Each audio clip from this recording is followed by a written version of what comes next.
Big main square.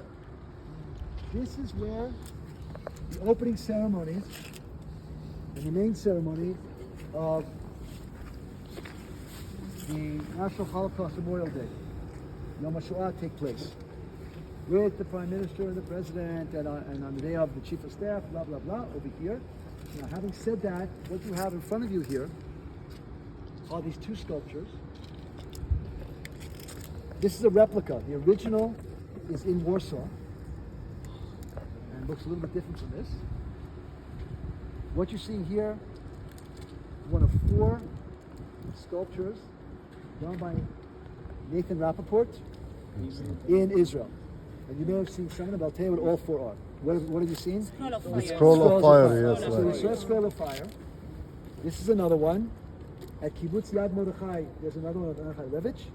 Okay, and at Kibbutz Negba, there's another one. Okay, those are the 4 that Rapoport did. That's number 1. Number 2, this was done. Rapoport was a Polish Jew from Warsaw who flees deep into the Soviet Union. Stalin understands he's very good, and he uses him to create propaganda, Red Army propaganda sculptures. But he hears about what happens with the Warsaw Ghetto Uprising in 1943, and he decides he is going to create a memorial for his people when the war is over. End of the war, he leaves the Soviet Union, goes to Paris, and he begins working on this. He takes Jewish models, men and women, the models, okay? He creates it, and 5 years after the Warsaw Uprising goes off, on the 19th of April, 1948, in communist Poland, they have an unveiling ceremony of the original. Again, this is a copy in Warsaw.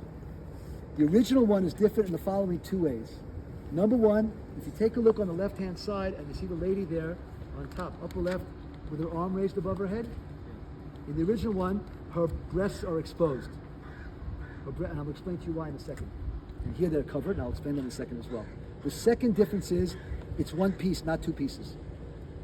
In Warsaw, the one on the left is facing the main square, and what you see on the right here is in the back end of it facing the opposite direction. Here it was separated. Okay, these are copies that he made. Okay, let's start off with what we see on the left-hand side. Now I'll explain to you why it was covered up. So you guys take a look. Again, this what you'll do with groups is you'll ask them what are their interpretations. We don't have the time. So what you're seeing here, if I give one word, resistance. Right? It's one word, it's resistance. Please note who's there, who's resisting. It's all male.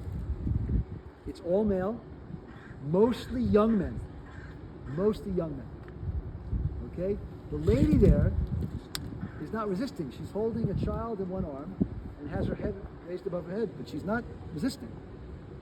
Why is the original one without breasts? How many of you have been to the Louvre? The Louvre. Delacroix, the famous French artist Delacroix, okay, has this spectacular mural, okay, of Lady Liberty, who's standing in the battlefield, holding the French flag, and her breasts are exposed. He's doing this in Paris, and he's exposed to this art, and the original one, her breasts are exposed. Because of religious sensitivities in Israel, for the religious Jews, he had to cover it up, recover.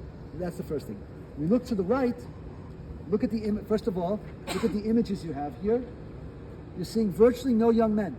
It's either older, elderly people or very young people and women. Okay? And a lot of the men are religious. In contrast to the left-hand side where none of the men are religious. This is creating a certain historical narrative which is not correct. It's incorrect. Okay? But if I take a look at the right-hand side, if I wanted to give a sentence to describe this, give me a sentence. I'll start it off. Like Exile. Sheep Sheep to the slaughter. In other words, when I look to the right, people are not resisting, they're going, okay, they're being led. Okay? And you see here it's 50-50. And the old museum, up until 2005, they gave an equal amount of space to armed resistance as they did to the mass murder. Also 50-50. And this is reflecting how the state of Israel in its first 2 decades dealt with and perceived this story. Since Israel was born in the baptism of fire, in a war. And 3 years before, the truth is that most of the Jews did not do this. This is not 50% of the Jews. taking up arms. And you need to create fighting people that can survive a war. You want to hold on to this ethos and not this one. And this remained for the first 2 decades of Israel's existence, this dichotomy. The second thing is, we know that women fought. This is not true that only men fought and women did not. It's simply not true. It's a very chauvinistic way of looking at it. It's also not true to say that religious didn't fight. That's also not true. That it's only the secular Zionists. It's not true. Zionists and the secular Zionists. That's also not true. Not Zionists and not secular Zionists. You had Jewish communists and Jewish Bundists and ultra-Orthodox, everything, the whole gamut. Okay, and women as well. So this is not historically correct. Okay, but this is something that the way Israel perceived it as well. Rapoport was expressing, first of all, what his view, obviously, the late 40s, but then Israel adopted this view as a national view and has discarded it since then. That's not what you saw in the museum here. We have a very, very different view, we're going to talk about this, of how we perceive heroism in Israel today, which is very, very different from here. Okay, but this is expressing a very older view. In any case, this is where you have the two big ceremonies, the eve of Yom HaShoah and during the Day of Shoah. It takes place over here. איפה גדל הילד? סליחה?